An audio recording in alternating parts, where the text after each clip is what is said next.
Baik, ya. Selamat malam Bapak Ibu, Saudara-saudari Nama, malam Bante ya.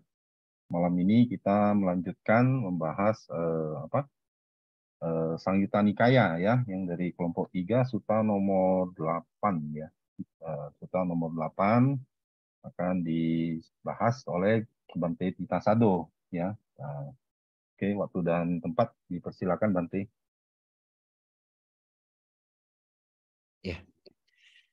Namo tassa bhagavato arahato samma sambuddhassa. Namo tassa bhagavato arahato samma sambuddhassa. Namo tassa bhagavato arahato samma sambuddhassa. Buddhang dhammang sanghang namasami. Aparutate sangamata sadwara yeso tawanto pamuncantu satang. Ya, hari ini.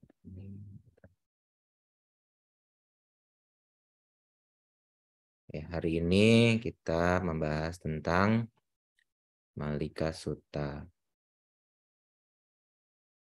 Ini adalah musim panas, sisi gelap bulan pertama musim panas. Ya, Malika Sutta itu berada di Patamawaga, Kosala Sangyutta, Sagata Waga Pali, Sangyutta Nikaya, Sutta Pitaka. Tapi sesungguhnya Malika Sutta ada di beberapa tempat juga, tidak hanya di sini, tidak hanya di Patamawaga, di Dutiawaga juga ada sutta yang judulnya Malika Sutta. Hanya saja yang hari ini dibahas adalah Malika Sutta yang ada di Patamawaga, Kosala Sangyutta.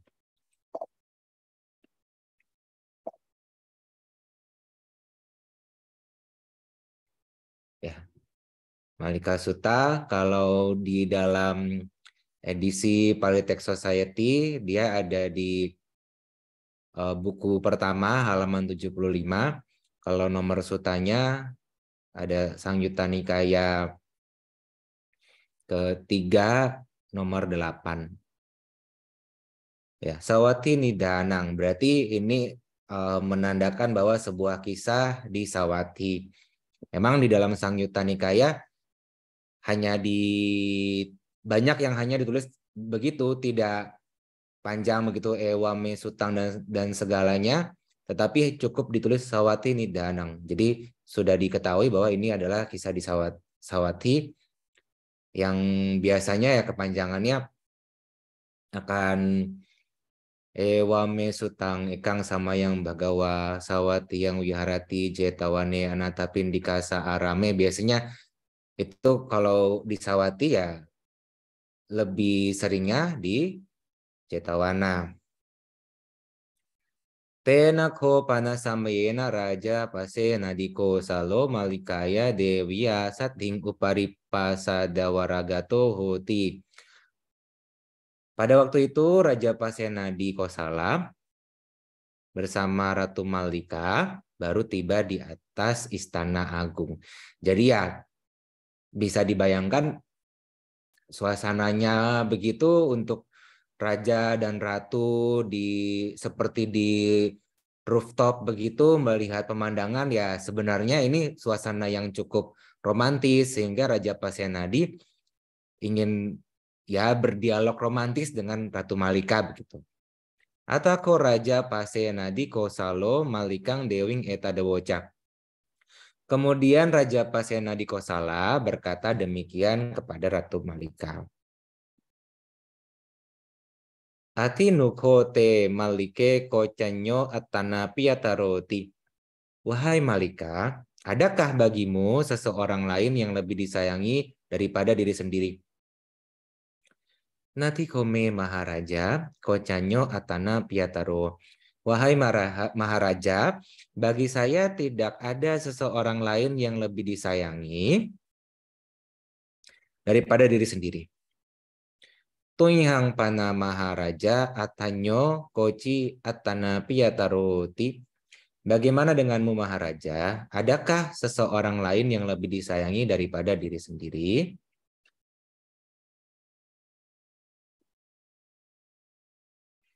Maiham piko malike natanyo koci atanapia teruti. Bagiku pun demikian Malika, tidak ada seseorang lain yang lebih disayangi daripada diri sendiri. Atako raja pasena di kosalo pasada orohitwa yena bagawa tenu pasang kami. Jadi meskipun Raja Pasenadi menjawab seperti itu, sebenarnya itu ya bisa dibilang lain di mulut, lain di hati lah. Itu sebenarnya hanya sebatas bahwa Ratu Malika menjawab seperti itu ya gengsi. Kalau misalkan Raja Pasenadi menjawab yang dicintai adalah Ratu Malika begitu. Padahal sebenarnya demikian. Jadi kemudian Raja Pasenadi Kosala turun dari istana pergi mendekat kepada Sang Begawan. Jadi maksudnya mau mengadu kepada Sang Buddha, Ratu Malika kok hanya mencintai dirinya sendiri, tidak mencintai saya. Sebenarnya begitu. Nanti akan jelas di arta katanya, bagian arta katanya, penjelasan arta kata. Upasang kami tua Bhagawantang abiwadetwa ekamantang nisidi. Setelah mendekat dan bersungkum kepada Sang Begawan, duduk di satu sisi. Jadi duduk di satu sisi di sini maksudnya adalah duduk di satu sisi yang layak gitu. Bersungkum itu maksudnya ya bersujud atau menghormat. Karena kan abiwadetwa, abiwadeti, abiwandana itu biasanya mengacu kepada persungkuman 5 titik menyentuh lantai, yaitu pada janu kapara hata sisa. Pada janu kapara hata sisa itu berarti pada kaki, lutut, siku, tangan, dahi menyentuh lantai. Itu wandana disebutnya. Tapi kita biasa menyebutnya nama kara, walaupun sebenarnya ya tidak berbeda. Tidak berbeda keduanya.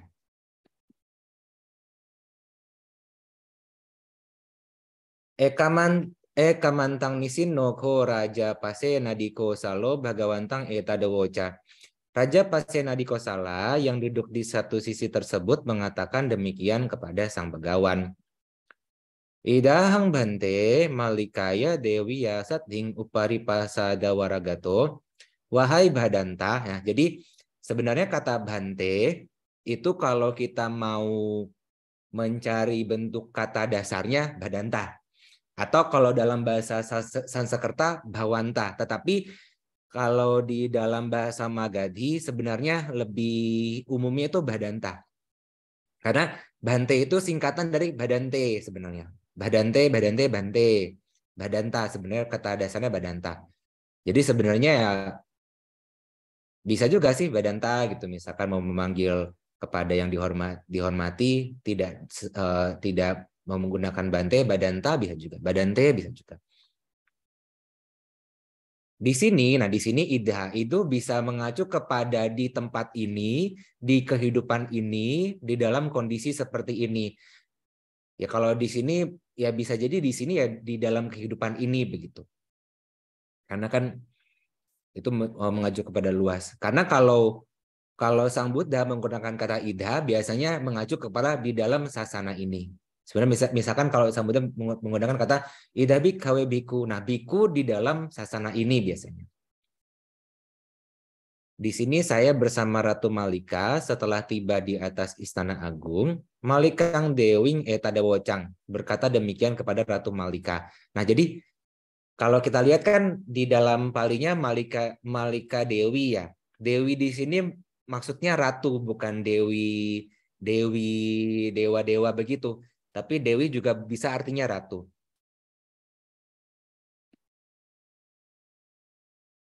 Atino kote malike kocanyo atana piataroti. Nah, oh ya yang perlu menjadi catatan juga kalau dalam pelafalan untuk kalimat tanya biasanya kata ini kan kata ati ini kan sebenarnya tidak identik dengan kata tanya. Jadi bisa seperti di bahasa kita kan juga kalau menggunakan kata yang sebenarnya bukan kata tanya itu bisa ada sedikit naik di ujungnya gitu. Ati no kote malike ko chanyo atana piataroti. Untuk nada yang sedikit naik ini bisa untuk kalimat tanya atau perintah, itu juga bisa. Seperti misalkan kalau para biku memerintah untuk membuat buah menjadi layak, kapiang karohi, hi-nya itu harusnya naik. Hi itu ada agak naik sedikit. Wahai Malika, adakah bagimu seseorang lain yang lebih disayangi daripada diri sendiri? Ini sebenarnya mengulang kejadian yang sudah terjadi, kan ini menceritakan kepada Sang Buddha, seperti curhat begitu. Ewang bute bante Malika Dewi mang tadawoca. Menimpalinya, ya menimpali kalimat tersebut, menimpali ucapan tersebut, Ratu Malika berkata demikian kepada saya. Nati kome Maharaja kocanyo atana piataro tunihang pana Maharaja atanyo koci atana piataroti. Wahai Maharaja, bagi saya tidak ada seseorang lain yang lebih disayangi daripada diri sendiri. Bagaimana denganmu, Maharaja? Adakah seseorang lain yang lebih disayangi daripada diri sendiri? Ewang wutahang bante malikang dewing etadewocang maiham piko malike natanyo koci atana piataroti. Menimpalinya, saya berkata demikian kepada Ratu Malika. Bagiku pun demikian Malika, tidak ada seseorang lain yang lebih disayangi daripada diri sendiri. Atako bhagawa etamatang widitwa tayang welayang imang gatang abhasi. Kemudian setelah memahami perihal tersebut, pada waktu tersebut Sang Bhagawan mengucap syair ini. Sabbadisa anuparikam macetasa. Setelah menyelidiki seluruh penjuru cipta, ini maksudnya menelisik ke dalam, menyelidiki ke dalam dirinya sendiri lah maksudnya itu. Newat jaga piatara matana kuaci. Newat jaga ini adigacati. Adigacati jadi newat jaga itu bentuk lainnya. Jadi tidak didapat lah begitu. Seseorang tidak mendapat siapapun yang lebih disayangi melebihi diri sendiri. Ewang piyo putu atta paresang. Pun pihak yang lain-lainnya masing-masing menyayangi diri sendiri. Tasma nahing se paramattakamuti. Paramattakamuti. Dari itu, tasma, seseorang penggemar diri, nah, atakamu, paramattakamu, yang paling menggembari diri sendiri, tidak patut menyakiti yang lainnya. Jadi, kalau dari sini kita bisa melihat bahwa kalau yang sekarang kan lagi populer itu self-love, self-reward. Nah, justru Ratu Malika ini adalah penggagas self-love before it was cool gitu. Kalau misalkan kata anak-anak sekarang. Jadi justru karena ia mencintai dirinya sendiri, karena sebegitu besar cintanya kepada dirinya sendiri, tidak akan ada potensi bagi dirinya menyakiti pihak yang lainnya. Bahkan di suatu ketika Ratu Malika ketika melihat Raja Pasenadi ingin melakukan suatu kegiatan menyakiti makhluk-makhluk lainnya, Ratu Malika membebaskan makhluk-makhluk tersebut. Bahkan Raja Pasenadi juga dibilang dungu oleh Ratu Malika. Ini di dalam suta yang lain, di dalam kata-kata sih, di dalam kata-kata terkait dengan Buddha Wacana yang lainnya di Dhammapada Atthakatha kalau tidak keliru. Itu ada kejadian Ratu Malika bilang Raja Pasenadi dungu begitu. Antara Moga Purisa atau Moha Purisa begitu kurang lebihnya. Cukup berani begitu, tetap slay gitu Ratu Malika menunjukkan apa yang semestinya begitu. Padahal kalau dilihat dari latar belakangnya nanti kita akan lihat di penjelasan Atthakatha. Kalau secara logikanya sebenarnya Raja Pasenadi ini seperti mengangkat derajat Ratu Malika, tapi Ratu Malika ya nothing tulus, tidak peduli kalau memang dia tidak disenangi oleh Raja Pasenadi, dia mencintai diri sendiri begitu. Tidak menjadi seseorang yang ya seperti penjilat lah begitu. Nah, ini suta ini berparalel dengan sumber lain, baik itu di dalam Pali maupun yang lain-lain. Ada di Udana dan juga ada di Netipakarana. Netipakarana itu kan memang ya hanya ada di Cata Sanggayana memang sih. Itu Netipakarana memang pustaka belakangan kan konon dibilang demikian. Nah, kalau yang lain-lainnya itu ada di Udana Warga ini ya juga termasuk teks awal-awal lah. Nah, ini perbandingan isi sumber paralel. Ya, isinya tidak jauh berbeda. Malah identik sama, hanya berbeda bahasa saja sebenarnya. Ini ya mungkin bahasa Gandhari kalau tidak salah. Ini bahasa Magadhi. Nah, poin-poin suta terdapat di Patamawaga, Kosala Sangyuta, Sagatha Wagga Pali, atau juga disebut Sagatha Wagga Sangyuta begitu kalau di dalam edisi lainnya. Sangyuta Nikaya Sutta Pitaka. Kalau kita lihat kan ia termasuk dalam format Geya, sebagaimana umumnya Sagatha Wagga kan bersama Gatha. Kalau Sutta yang ada Gathanya itu disebut sebagai Geya, yang sewajarnya dilantunkan. Nah, karena ada gabungan antara prosa dan syair. Tapi kalau dilihat dari bentuknya, kan dia ada tanya jawab, dan tanya jawabnya ini kan menimbulkan pengetahuan. Memungkinkan juga digolongkan sebagai wedala. Wedala ini kan umumnya berisi tanya jawab.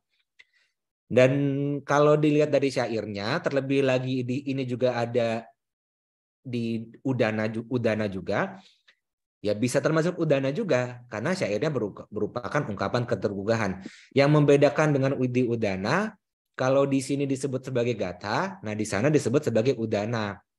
Begitu sebenarnya. Agatanya juga termasuk sebagai Udana. Nah, kalau kita lihat kan dia secara strukturnya itu kan dimulai dengan dialog antara Raja Pasenadi dan Ratu Malika yang baru tiba di atas Istana Agung. Suasananya seperti romantis begitu. Meskipun kan Raja Pasenadi tidak mendapatkan apa yang diharapkan. Dan dilanjutkan dengan Raja Pasenadi yang menceritakan kejadian tersebut kepada Sang Buddha. Sang Buddha mengucapkan satu syair. Nah, bisa ditengarai sebagai salah satu teks awal-awal bersebab adanya paralel dengan sumber lintas tradisi. Yaitu sebenarnya sih ya, kenapa penting sekali kita melihat bahwa adanya paralel itu disebut sebagai teks awal, sebenarnya lebih ke ini. Kalau ada paralelnya, itu kan berarti kan bisa jadi memang ini sudah ada sejak awal-awal, setidaknya sebagian dari teks tersebut. Dan kalau ini sudah ada sejak awal-awal, setidaknya hampir mewakili nilai-nilai Buddhisme awal. Walaupun ya belum tentu juga kalau dipegang secara keliru, dimengerti secara keliru kan juga bisa keliru. Tapi setidaknya adanya rujukan tentang nilai-nilai Buddhisme awal. Sehingga kalau kita mengacu kepada nilai-nilai Buddhisme awal, walaupun itu juga ada di dalam teks belakangan, kan tidak masalah. Bukan masalah dia muncul belakangan atau duluannya mengenai ininya ya, mengenai teksnya. Tetapi karena adanya peririsan dengan teks yang sudah muncul awal-awal, meskipun mungkin ada kalimat yang berbeda, ada apa yang berbeda, tapi kan nilainya sama. Jadi belum ternodai dengan pandangan-pandangan belakangan yang bisa jadi bertentangan dengan nilai-nilai Buddhisme awal. Dengan semangatnya lah setidaknya. Jadi kita bisa menelaah lagi, oh ini nilai termasuk yang mewakili nilai buddhisme awal. Sebatas itu saja, bukan untuk diperdebatkan belakangan itu lebih buruk atau gimana, ya tidak juga. Banyak juga kok teks belakangan yang meskipun tidak digolongkan terhadap teks buddhisme awal, tetapi setidaknya ada nilai-nilai yang ditawarkan tidak bertentangan dengan nilai buddhisme awal begitu. Nah, ini latar belakang pertanyaan raja yang dirujuk dari kata-kata. Memang kata-katanya ya cukup perinci sih. Tapi ya lebih berupa kisah begitu. Ininya kata-katanya. Mengapa Raja Pasyanadi bertanya, wahai Malika, adakah bagimu seseorang lain yang lebih disayangi daripada diri sendiri? Jadi sebenarnya kalau di kata-katanya, mengapa kok ada Atinuko? Jadi tiba-tiba baru sampai kok nanya begitu. Sebenarnya ini pertanyaan lanjutan sebenarnya, pertanyaan lanjutan. Dan ini dilatar belakangi dari kisah sebelumnya. Ya sebenarnya awalnya Malika itu merupakan putri seorang pengrajin bunga yang miskin, ya floris begitu, tapi yang miskin, tapi punya kebun bunga lah gitu. Dugata Malakara. Pengrajin bunga ini yang membuat untayan bunga. Mala itu untayan bunga. Nah, suatu hari setelah mengambil panukuk, nah kenapa kok mengambil bukan membeli? Karena memang katanya itu gahetwa. Artinya mengambil sebenarnya. Karena kan kalau membeli itu kan ya wikina kalau tidak ya ininya. Kalau ini kan mengambil, ya bisa tidak dijelaskan apakah mengambil itu memang karena diberikan atau karena membeli atau kayak gimana, tidak dijelaskan sih. Hanya mengambil begitu, mengambil puwa. Puwa itu sejenis pancake yang biasanya manis dan bentuknya itu agak-agak mirip seperti bakwan pipih begitu, bakwan yang pipih tapi pancake begitu. Maksudnya ya minyaknya cukup banyak juga di pasar. Walaupun ada sumber lain yang menyebutkan yang diambil itu bukan puwa tapi kumasa. Kumasa itu bubur barli ya. Sebenarnya yang lebih banyak disebutkan itu puwa, dan mungkin saja kan ada pergeseran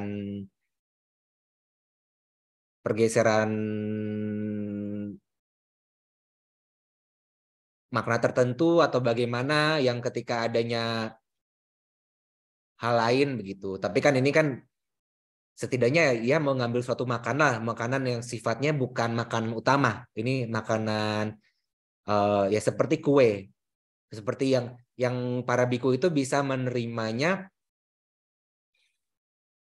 2 atau 3 patah maksimal. Kalau makanan yang sifatnya adalah bojana kan hanya 1 patah maksimal. Kalau puwa atau mantha itu bisa 2 atau 3 patah maksimal untuk dibagikan kepada biku lainnya. Di pasar, ia berpikir untuk memakannya setelah sampai di kebun bunga. Nah, kebun bunga ini milik ayahnya, dan ia maksudnya adalah untuk melaksanakan tugas-tugasnya, menjaga kebun bunga, terus mengambil sisa-sisa bunga. Memang diceritakan Malika ini orang yang sangat baik-baik saja begitu, dan penuh cinta kasih. Dia kan juga bisa suka menyelamatkan makhluk-makhluk hidup, membebaskan makhluk hidup dari keadaan terdesak gitu. Ya istilahnya jiwita dana. Kalau sekarang kan function itu ya jiwita dana juga sih seperti itu. Tapi ya kalau Malika ini, Ratu Malika, ya selalu melakukan function itu ketika bisa melihat bahwa memang ini makhluk ini sudah dalam keadaan terancam, dia melepaskan dari ikatan dari belenggunya, dari ikatan begitu. Memang makhluk ini sudah mau dikorbankan untuk sebab tertentu, ya ia bisa melepaskannya. Itu udah, dan itu berlangsung di kehidupan demi kehidupan. Tetapi ketika melihat sang begawan bersama para biku sedang berjalan menerima dana makanan. Nah, di sini istilahnya bukan pindacara tetapi bikacara. Bikacara. Istilah yang lain juga. Muncul pasada, kesalutan dan memberikan panekuknya kepada sang begawan. Ya, ini ada detail yang disebutkan di dalam kata-kata. Sang begawan itu disebut sebagai gini, nisi dana karang dasesi. Jadi ada, kalau istilahnya ada kelihatan hendak duduk begitu, kelihatan hendak duduk, dan Bante Ananda yang sudah mengetahui bahwa Sang Buddha hendak duduk langsung membuat jubahnya menjadi alas duduk begitu. Jadi itu sebenarnya seakan-akan detail yang tidak begitu penting, tapi kalau kita bisa melihat bahwa memang di situ Bante Ananda sudah menjadi pengikut Sang Buddha dan menjadi yang sudah memahami bahwa Sang Buddha mau apa, Bante Ananda sudah bisa memberikan pelayanan sebagai pengikut Sang Buddha, sebagai sebagai tangan kanan Sang Buddha begitu, sebagai asisten Sang Buddha begitu, sebagai biku yang memang menemani Sang Buddha, menjadi orang kepercayaan Sang Buddha. Sudah mengetahui bahwa Sang Buddha mau duduk, Bante Ananda langsung memberikan alas duduk. Nah, setelah menyantap kue tersebut, Sang Buddha, Sang Begawan tersenyum. Nah, Bante Ananda itu mengetahui kalau Sang Buddha tersenyum ini bukan sesuatu yang biasa, pasti ada hal yang istimewa. Maka Bante Ananda menanyakan, apakah buah dari perbuatan itu? Langsung tahu. Oh, ini pasti ada buah yang besar dari perbuatan Malika. Nah, Sang Begawan menjawab bahwa Malika akan menjadi permaisuri Raja Kosala, ya ini ada Raja Pasenadi di hari itu juga. Karena kan Raja Kosala bisa, selain Raja Pasenadi juga ada yang lainnya. Gitu. Tapi ini mengacu kepada Raja Pasenadi. Kosala Ranyo ini mengacu kepada Raja Pasenadi. Nah, pada hari itu juga Raja Pasenadi dikalahkan dalam perang oleh Raja Ajata I. Raja Ajata I ini kan keponakannya Raja Pasenadi. Raja Ajata I kan anak dari Ratu Wedehi. Ratu Wedehi juga disebut sebagai Kosala Dewi, saudara perempuannya Raja Pasenadi. Dan kalau kita ingat kisah riwayat kan Raja Ajata I ini kan membunuh ayahnya secara perlahan. Dalam arti kan tadinya mau dibunuh kan, tapi kan tidak sampai hati, dan juga berpikir bahwa rajanya tidak akan mungkin bisa, ayahnya itu kan tidak membunuh ayahnya itu, Raja Bimbisara itu kan juga seorang raja yang memiliki kebajikan besar, sehingga Raja Ajata I mengertinya kalau Raja Bimbisara ayahnya ini tidak mungkin mudah dibunuh. Akhirnya ia di penjara, Raja Bimbisara dimasukkan penjara ya agar meninggal perlahan begitu. Tapi kan Kosala Dewi, yaitu Ratu Kosala Dewi atau Ratu Wedehi, datang membawa makanan. Nah, akhirnya ketahuan Raja Ajata I melarang ibunya untuk membawa makanan. Akhirnya makanannya disimpan di gelung rambutnya atau sanggul begitu. Weni itu gelung rambut. Terus lalu jadi tetap bisa makan Raja Ajata I. Bisa makan. Terus habis itu karena ketahuan disimpan di gelung rambutnya, tidak boleh pakai gelung rambut Ratu Kosala Dewi tersebut. Jadi disimpan di sandal. Akhirnya ketahuan tidak boleh pakai sandal. Akhirnya setelah tidak boleh pakai sandal, nah Ratu Wedehi atau Kosala Dewi melumuri badannya dengan catu madura. Catu Madura itu Catu Madu itu sejenis selai yang dibuat dari empat yang manis-manis lah. Ada dari minyak, dari gula, dari madu, dan ghee. Kalau ya, dan ghee, jadi empat itu dicampur jadi satu, kan itu manis. Dilumuri badannya itu karena kan ya ada di badannya, jadi Raja Pasyanadi bisa tetap memperoleh makanan dari Catu Madura atau Catu Madu yang ada di tubuh Wedehi atau Bedehi. Nah, setelah itu mengetahui tersebut sama sekali tidak boleh mengunjungi Raja Bimbisara bukan Pasyanadi. Raja Bimbisara tetap bisa memperoleh makanan dari yang ada di tubuhnya Kosala Dewi, Raja Bimbisara.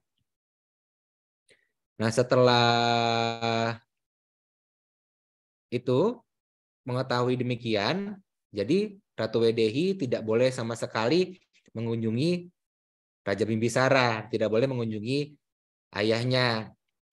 Dan selama itu karena Raja Bimbisara sudah Sotapana, ia tetap bisa bertahan hidup karena adanya kebahagiaan Sotapana, adanya buah Sotapana, bisa tetap bertahan hidup. Nah, mengetahui demikian, Raja Ajatasattu menyuruh tukang cukur datang untuk melukai kakinya Raja Bimbisara. Nah, karena itu perlahan-lahan juga akhirnya meninggal Raja Bimbisara. Dan karena Kosala Dewi yang melahirkan anak lalu mengetahui ayah dari anak ini sudah meninggal, ia juga ikut sedih dan ikut meninggal juga. Nah, bersebab meninggal saudara perempuannya karena tingkah keponakannya, Raja Pasenadi menjadi perang dengan Raja Ajatasattu. Nah, itu salah satu perangnya. Di Kasigama. Nah, Kasigama ini juga sebenarnya adalah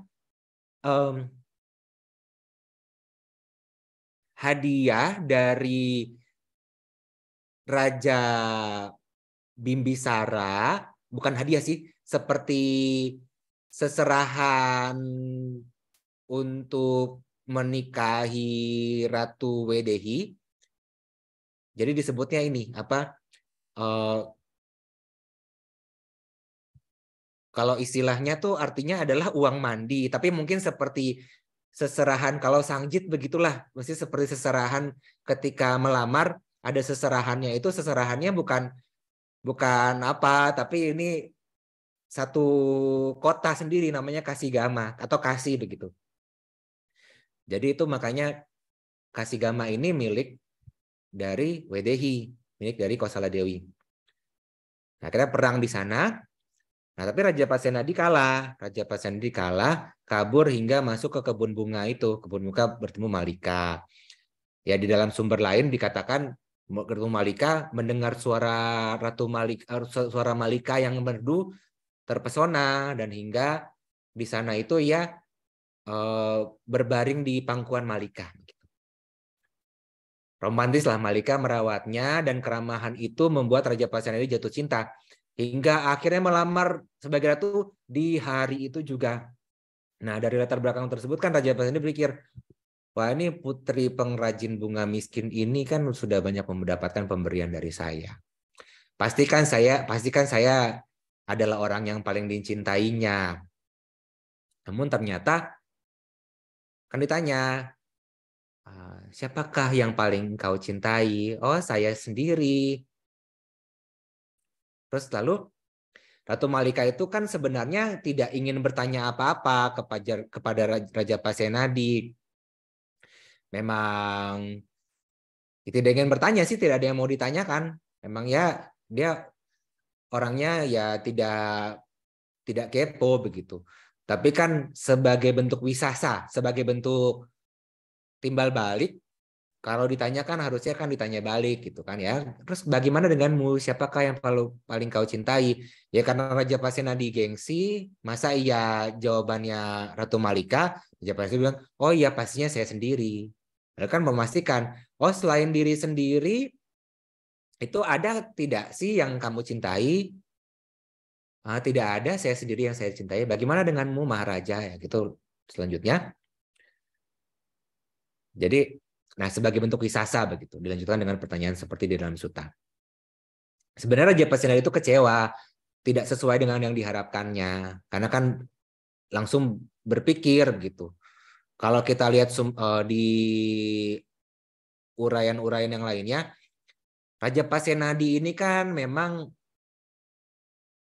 meskipun dirinya itu dalam arti ya keserakahannya cukup besar lah. Suka makan, terus melihat ada perempuan lain langsung tertarik hingga membuat suami dari perempuan itu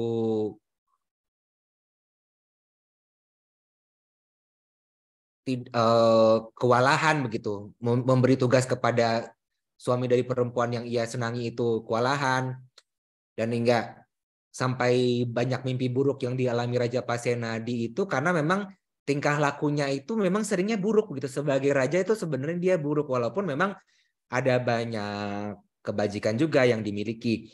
Tapi secara tata susila itu sebenarnya jauh berbeda dengan Ratu Malika yang tata susilanya baik. Nah, ini yang menjadi landasan Raja Pasenadi menghadap Sang Buddha menginformasikan yang telah terjadi. Sang Buddha memahami kondisi tersebut, meluruskan pandangan Raja Pasenadi dengan syair tersebut.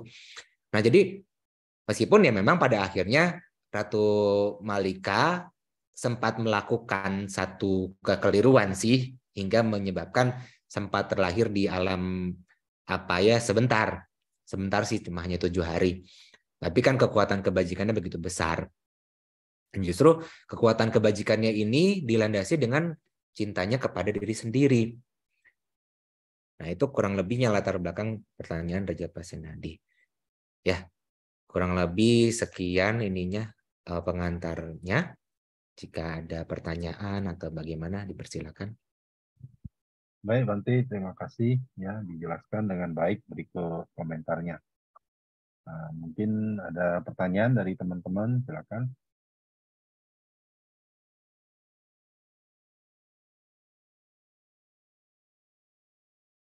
Nanti tadi ada sempat di Geya itu campuran prosa dan syair ya.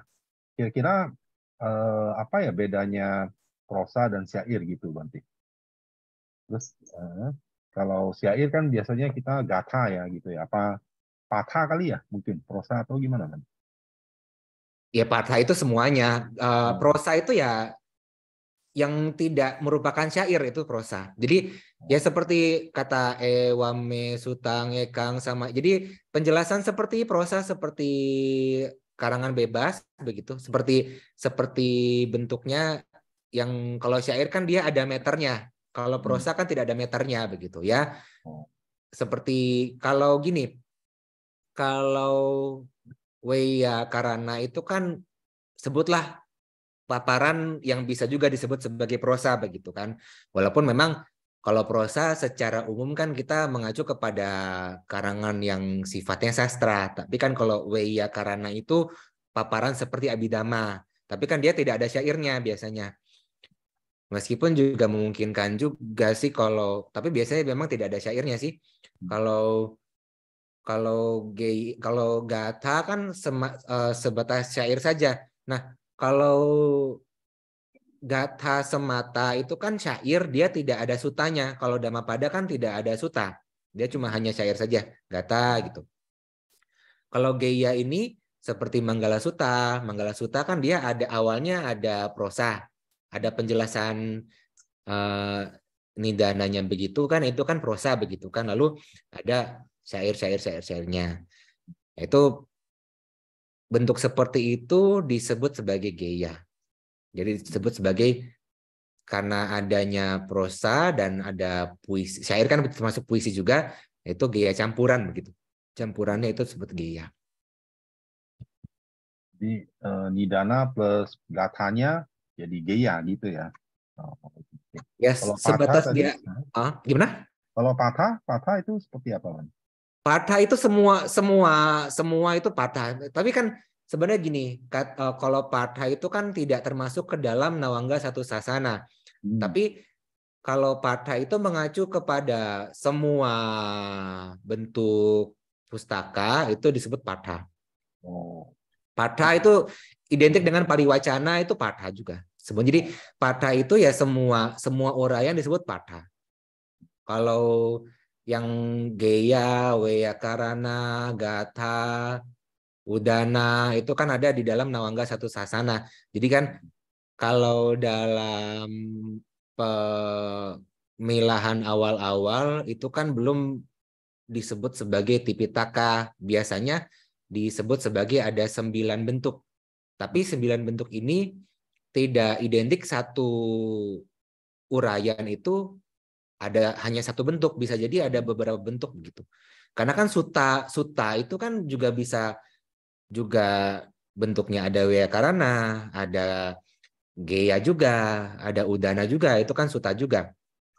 Yang jelas gitu kan kalau 9 itu kan suta, Geya, Weyakarana, ya.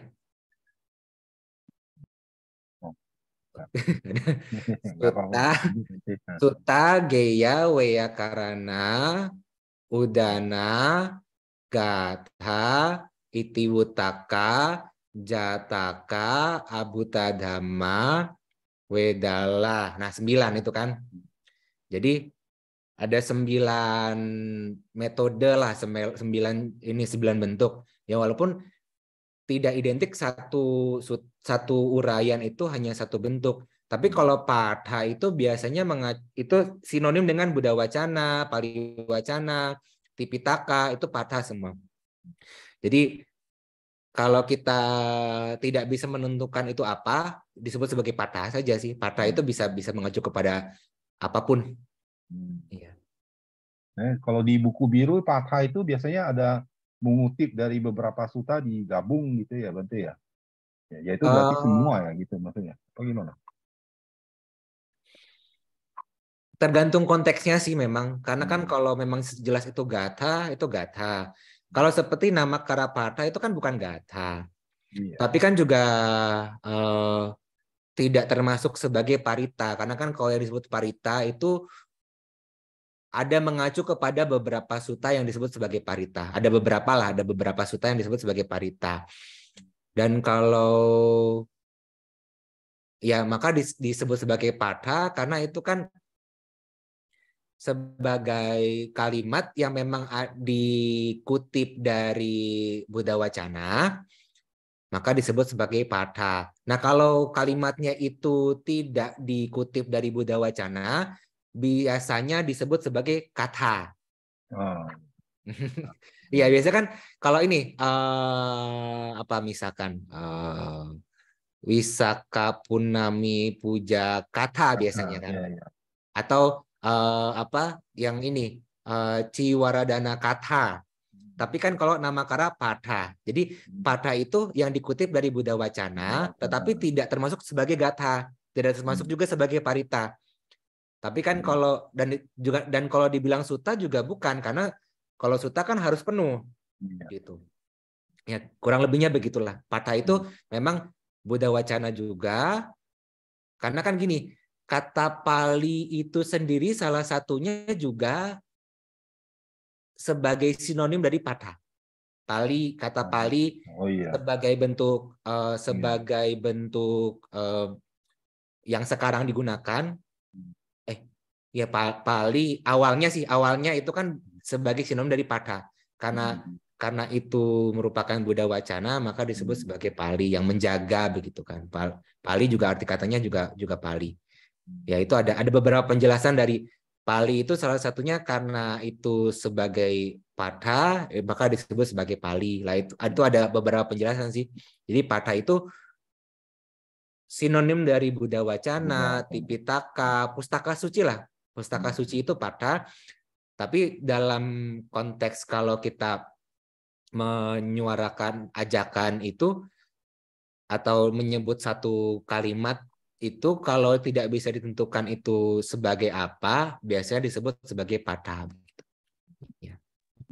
Kalau Bante. kata itu gubahan, mungkin gubahan apalah ya, penyair-penyair Pali lah gitu ya, mungkin ya Bante ya. Mana Yang kalau nggak apa? masuk. Kalau kata. Kata ya uraian aja, uraian Hmm. biasa ya. Memang Ya. biasanya mengacu kepada gubahan ya, memang belakangan lah. Kata kan Belakangan ya, gitu. seperti sebenarnya kan begini, kalau kita memberikan uraian dhamma kan disebutnya dhamma kata. Dhamma kata, maka yang memberikan uraian dhamma itu sebenarnya dhamma katika.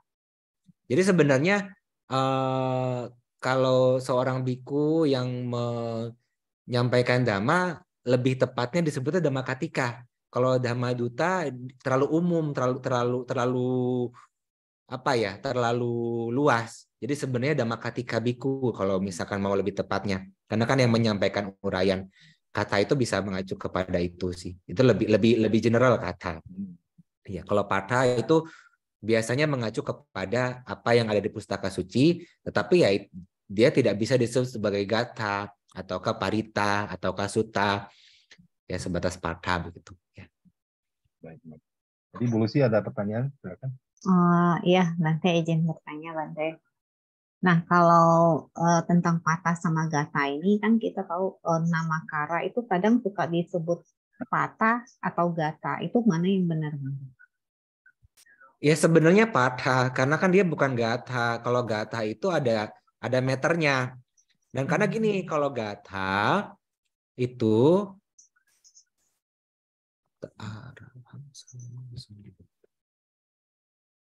ya itu kan meternya kan tidak seimbang.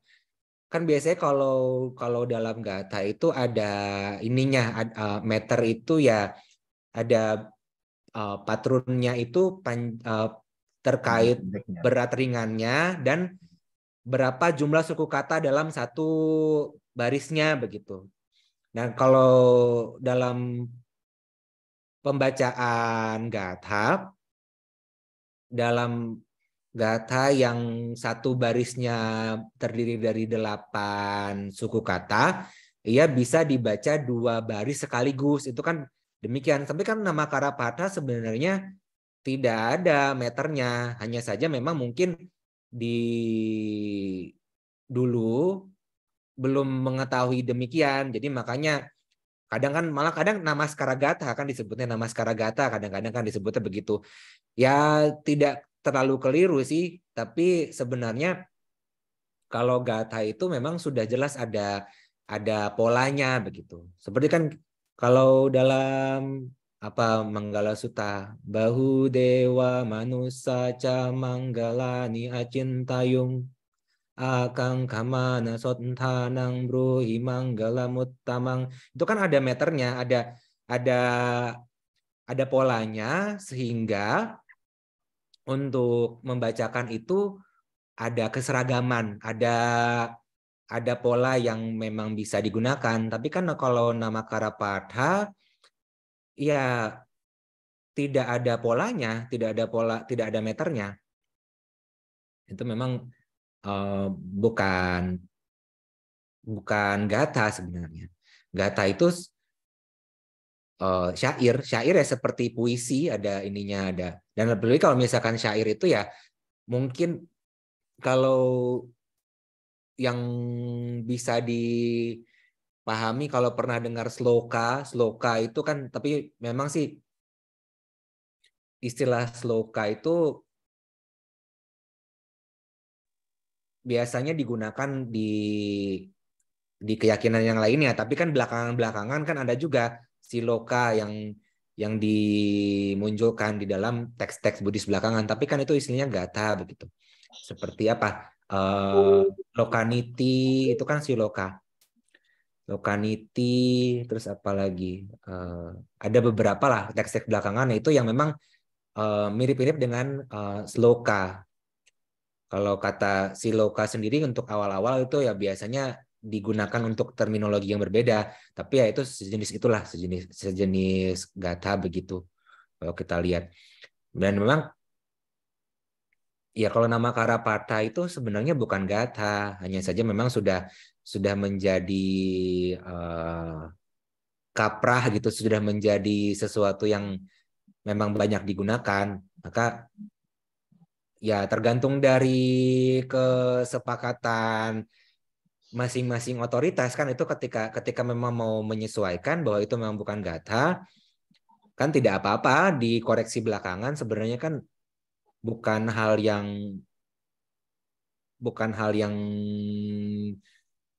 tabu juga untuk kita mengoreksi, karena kan itu juga tata cara upacara itu kan ditetapkan belakangan memang kan, karena kan nama Karapata itu kan istilah yang dimunculkan belakangan sebenarnya. Ya, jadi sebenarnya memang yang lebih tepat nama Karapata. Kalaupun mau dibilang nama Karagata, ya itu ya tidak masalah juga sih, karena kan itu yang penting dimengerti bahwa sebenarnya bentuk gatha itu tidak seperti itu, tapi karena sudah umum dimengerti ini seperti ini, dan mereka sudah mengerti maksudnya nama Kara atau nama Karagata itu maksudnya ini, ya tidak masalah. Tapi ya lebih tepatnya memang bukan gatha. Baik, Bante. Bante, balik lagi ke yang tentang Malika itu ya, yang self love itu, yang mencintai diri sendiri itu, apakah itu tidak menjadi suatu kemelekatan pada diri seperti itu, Bante? Ya, itu maka harus bisa dimengerti sesuai konteksnya. Dalam arti diri di sini, ya kalau kita mengertinya secara kebenaran kesepakatan sebagai istilah bahwa diri ini itu kan bukan terkait dengan pancakanda ini diri, tetapi yang disebut diri ini adalah perbuatan-perbuatan yang kita lakukan. Karena kan itu ya terkait juga dengan perenungan ini, bahwa segala hal yang akan kita lakukan, baik ataupun buruk, itulah yang akan kita warisi. Jadi sebenarnya dengan landasan pengertian itu yang dipahami sebagai diri itu sesuai konteksnya. Kan kalau kita bisa memahami bahwa Sang Buddha kan juga menggunakan terminologi atta juga, bisa menggunakan kata saya, dia, kalian, dan sebagainya. Tapi kan beliau tidak sampai memikirkan bahwa itu sebagai sesuatu yang nyata. Dan ini kan juga sebenarnya kita adanya self love, mencintai diri sendiri ini sebagai landasan awal. Memang belum selesai, belum tuntas. Itu disebut sebagai yang masih adanya penghanyut sasawa. Kan kalau sebenarnya kan kita mengerti mencintai diri sendiri dengan konteks yang benar, itu kan mengerti bahwa ada buah dari perbuatan baik dan buruk. Itu kalau lengkapnya terkait dengan adanya 10 hal itu kan adanya pemberian, adanya persembahan, ati dinang, ati yitang, ati hutang, ati sukata dukata, nang kama, nang palang wipako, ati ayang loko, ati ya ada 10 totalnya. Itu ada di banyak sutta. Nah, itu kan sebenarnya samadhi juga, tapi dalam tahapan awal masih adanya penghanyut. Memang kalau ini dipegang tanpa adanya upaya untuk memunculkan pandangan benar, bisa menjadi kemelekatan juga, bisa mengarahkan kepada kelahiran kembali. Tetapi setidaknya walaupun muncul terlahir kembali, yaitu akan terlahir di alam yang berbahagia sih, memang akan karena kan kita karena adanya mencintai diri sendiri, self love, self reward atau apalah itu kan kalau istilah anak-anak sekarang, secara benarnya karena kan kita mencintai diri sendiri akan melakukan berdana, menjaga sila, itu kan lebih baik daripada melakukan hal buruk. Tapi memang ya kalau kita sudah mengerti, dan sebenarnya gini, karena kita mencintai diri sendiri dalam konteks inilah, dalam konteks kebenaran kesepakatannya kan kita mengerti kalau kita terus melekat dengan konsep diri ini, ya yang kita cintai ini kan akan terus terlahir, terus menderita. Ya maka kan berusaha untuk meluruskan pandangan di situ sih sebenarnya. Jadi memang sih dalam satu sisi disebut mencintai diri sendiri. Tapi jangan sampai memegang bahwa itu adalah kebenaran yang sebenarnya. Tapi itu kan sebatas bahwa karena kita mencintai diri sendiri, tidak sampai hati kita mencelakai diri sendiri ini yang kita cintai dengan melakukan hal-hal buruk. Tapi karena kita mengerti bahwa itu hanya sebatas anggapan, bahwa sebenarnya diri tidak ada, ya memunculkan pelatihan yang lebih tinggi, pelatihan yang lebih halus, pelatihan yang lebih mengarah langsung lah disebut begitu. Jadi ya itu sesuai konteksnya. Walaupun memang dalam pustaka awal-awal memang kan tidak dipisahkan ada dua jenis kebenaran. Tapi kan memang ada juga sih di dalam sutta begitu Sang Buddha mengatakan bahwa ketika kita memegang uraian, dalam hal ini sutta, yang harfiah sebagai tidak harfiah lah, sebetulnya begitu, atau memegang sutta yang tidak harfiah sebagai harfiah, itu kan sebagai suatu yang tidak tepat guna juga. Maksudnya kan kalau kita lihat maksudnya yang tidak harfiah sebagai harfiah, yaitu kebenaran yang sebenarnya itu adalah kesepakatan, kita pegang sebagai kebenaran yang mengarah langsung, itu kan kita juga jadi terjebak bahwa menganggap bahwa benar-benar ada diri. Tetapi kan juga kalau kita memegang itu sebagai kebenaran yang secara kesepakatan bermanfaat juga untuk kita bermasyarakat, untuk kita bisa melakukan praktik dhamma, mengarah juga kepada praktik dhamma yang lebih tinggi. Nah, itu lebih ke sananya. Baik, Bante. Terima kasih, Bante. Terima kasih, Bante. Silakan lanjut kalau ada pertanyaan lagi.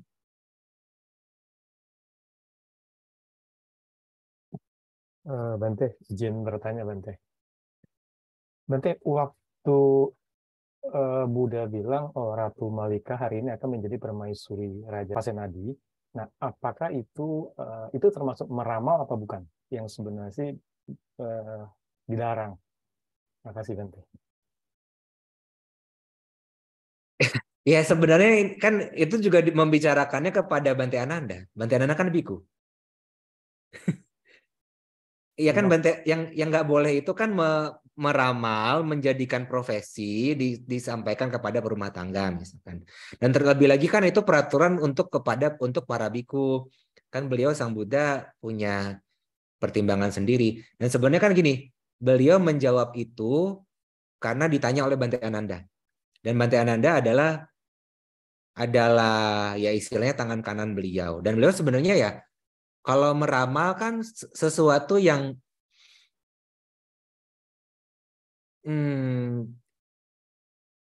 ya tergantung konteksnya ya. Kalau meramal dalam arti yang dilarang itu kan kayak seperti membuka praktik pengobatan dengan ramal, membaca langit, membaca apa. Kalau Sang Buddha kan memang bisa melihat potensi-potensi bahwa ini akan berubah seperti ini. Kalau meramal itu kan melihat apa? Melihat garis tangan, melihat bintang lah misalkan, melihat ini, melihat itu, dan itu untuk yang tidak dilakukan itu sebagai mata pencaharian begitu. Misalkan karena itu melakukan itu terlebih lagi kepada perumah tangga untuk mendapatkan sokongan. Kan beliau kan tidak demikian. Beliau kan sebenarnya hanya tersenyum, tapi Bante Adana menanyakan kepada beliau. Wah ada apa ini? Ada apa yang akan terjadi? Itu apa yang akan terjadi? Apa potensi dari perbuatan ini? Ratu Malika akan menjadi permaisuri Kosala Ranyo disebutnya. Raja Kosala hari ini juga begitu. Ya, itu kan memang ya menjadi beliau dan disampaikan juga ke Bante Ananda dan dan tidak ada intensi lainnya yang menjadi keliru itu ketika menyampaikan kepada misalkan perumah tangga untuk mendapatkan sokongan, untuk mendapatkan apa, untuk mendapatkan ini.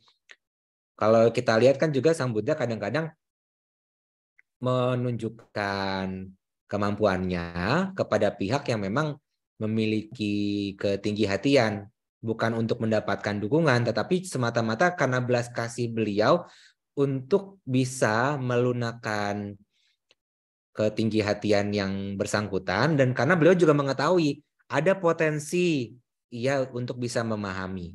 Sebenarnya kan itu. Jadi semata-mata sifatnya fungsional. Kalau misalkan Sang Buddha itu melakukan sesuatu yang memang seakan-akan itu di luar dari apa yang hal yang sifatnya mungkin seperti di luar kebiasaan, itu sebenarnya ada maksud dan tujuannya dari hal itu, dan itu maksud dan tujuannya bukan untuk kecurangan, bukan untuk merayu, bukan untuk mencari pengikut, tetapi semata-mata untuk manfaat yang bersangkutan. Dan dalam hal ini kan Bante Ananda bertanya, memang Bante Ananda bertanya, nah itu kan juga menjadi dan Sang Buddha kan sudah ini sudah menyetujui bahwa ya akan menyampaikan segala hal kepada Bante Ananda sebagai ya tangan kanan beliau. Karena kan kalau misalkan Bante Ananda nggak mengetahui apa yang Sang Buddha sampaikan kepada pihak lainnya atau apapun yang Sang Buddha ketahui, itu kan juga Bante Ananda ya buat apa menjadi seseorang yang menemani beliau begitu. Seseorang yang menjadi ya seperti asisten beliau begitu. Itu juga salah satunya. Kan itu juga Sang Buddha hanya menjawab pertanyaan Bante Ananda, bukan kalau meramal kan ya seperti ya seperti kalau misalkan meramal itu kan ya membuka praktik ramal, itu kan yang tidak boleh. Jadi misalkan seperti petapa-petapa lainnya yang membuka praktik ramal untuk mendapatkan dukungan makanan, kan tidak demikian. Jadi itu ya tidak bisa dibilang sebagai meramal juga sih. Kalau meramal kan itu sesuatu yang apa ya, yang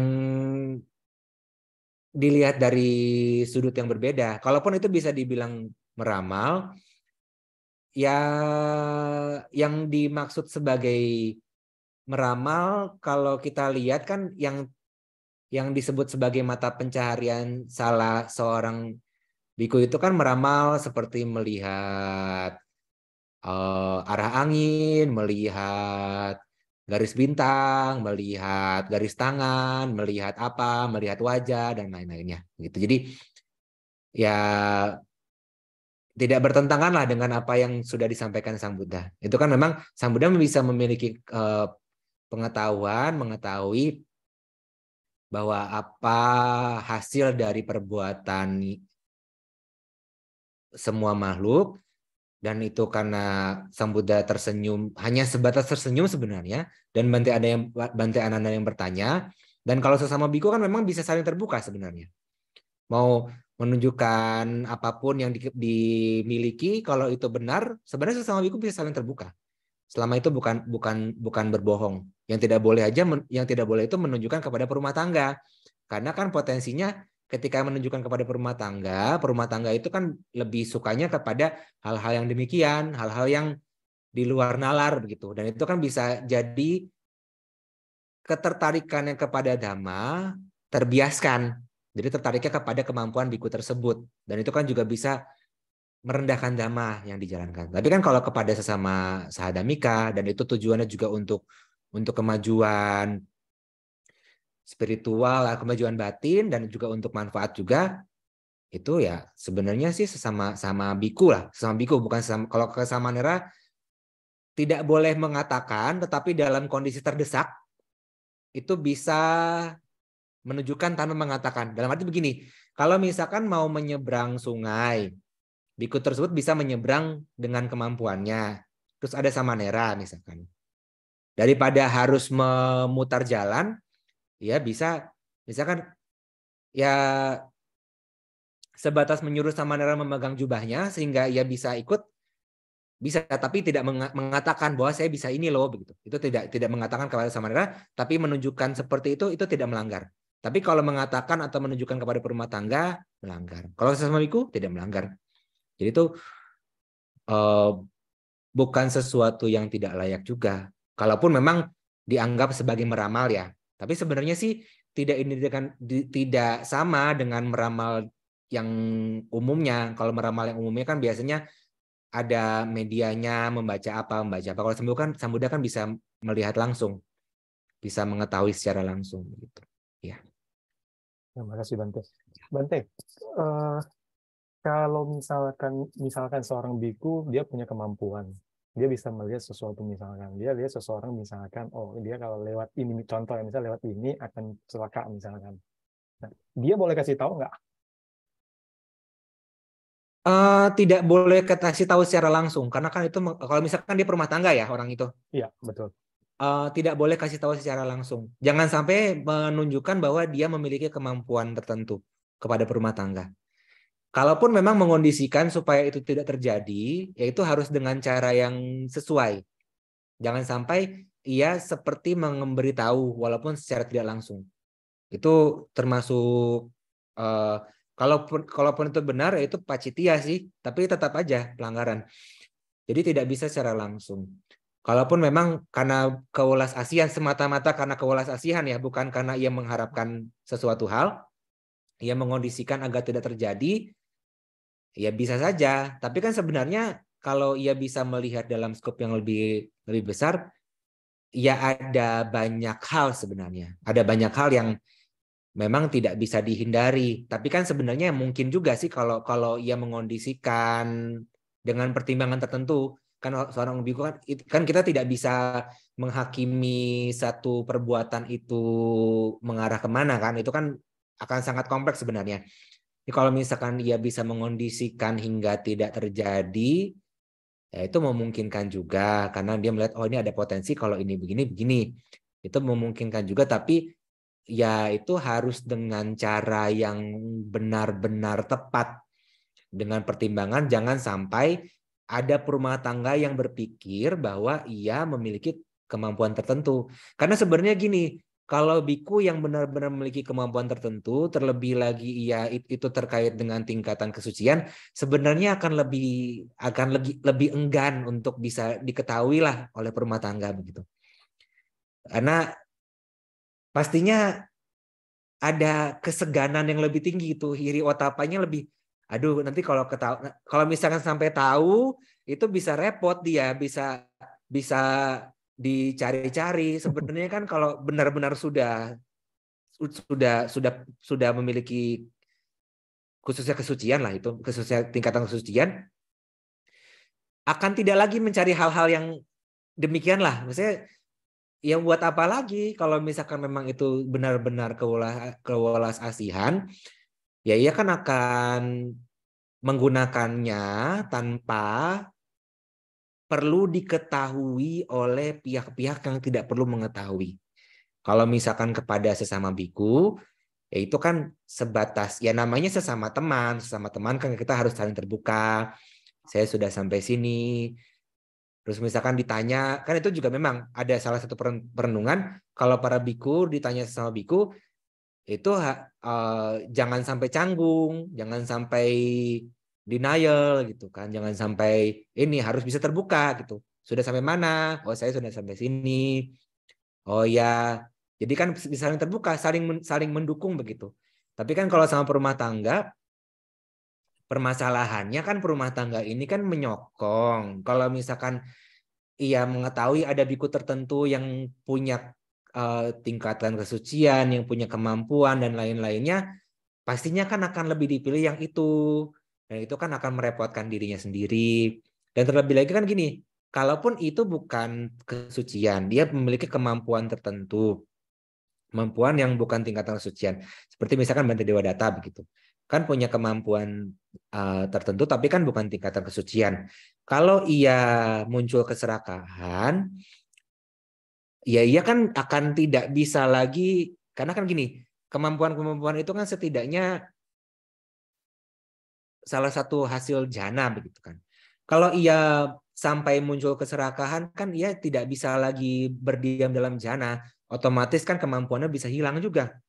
Itu kan juga mencelakai dirinya sendiri. Jadi ya gitu.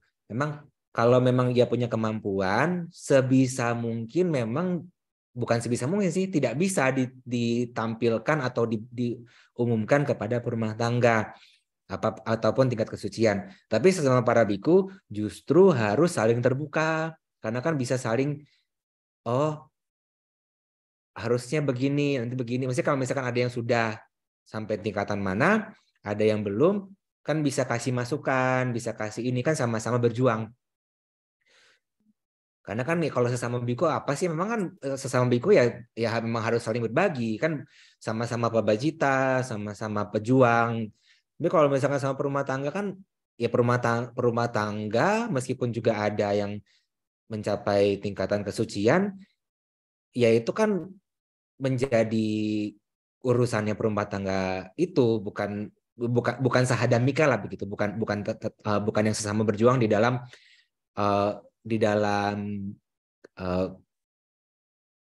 ya koridor kebikuan lah misalkan. Kalau misalkan sama biku kan sama-sama berjuang. Jadi itu harus tahu batasannya, bahwa memang kalau sesama biku itu justru harus saling terbuka, tetapi kepada perumah tangga justru jangan sampai disampaikan. Kalau bisa jangan sampai tahu mana yang ini, mana yang itu.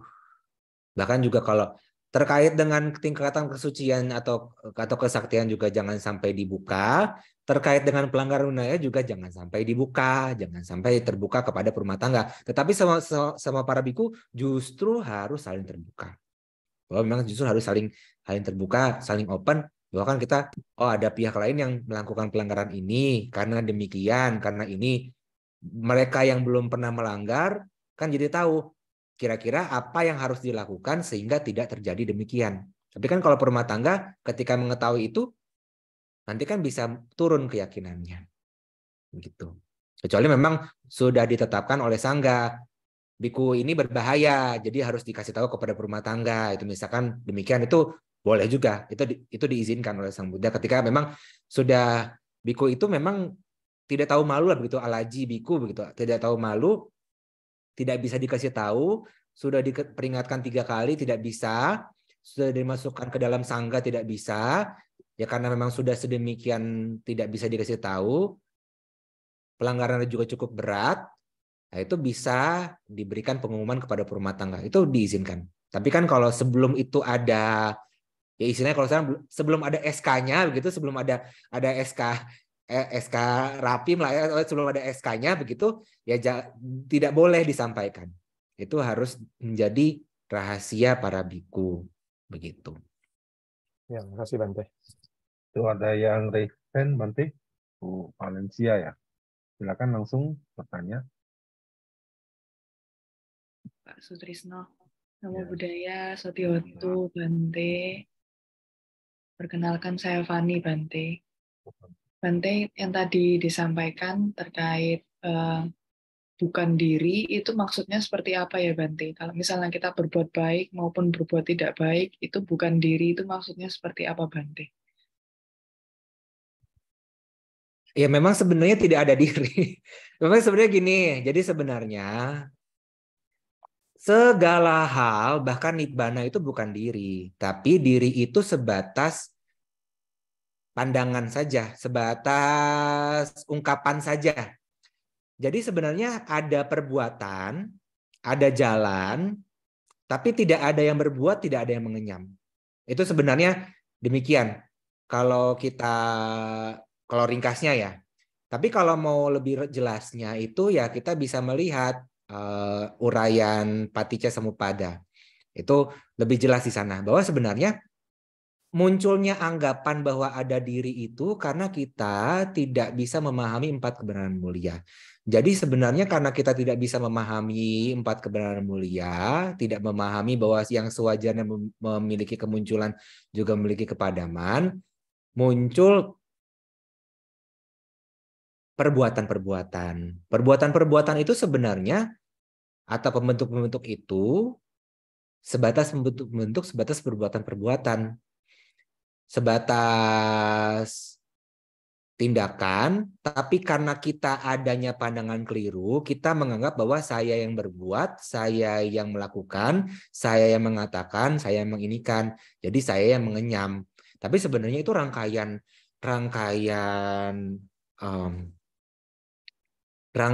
kemunculan kepadaman yang tidak bisa ditentukan.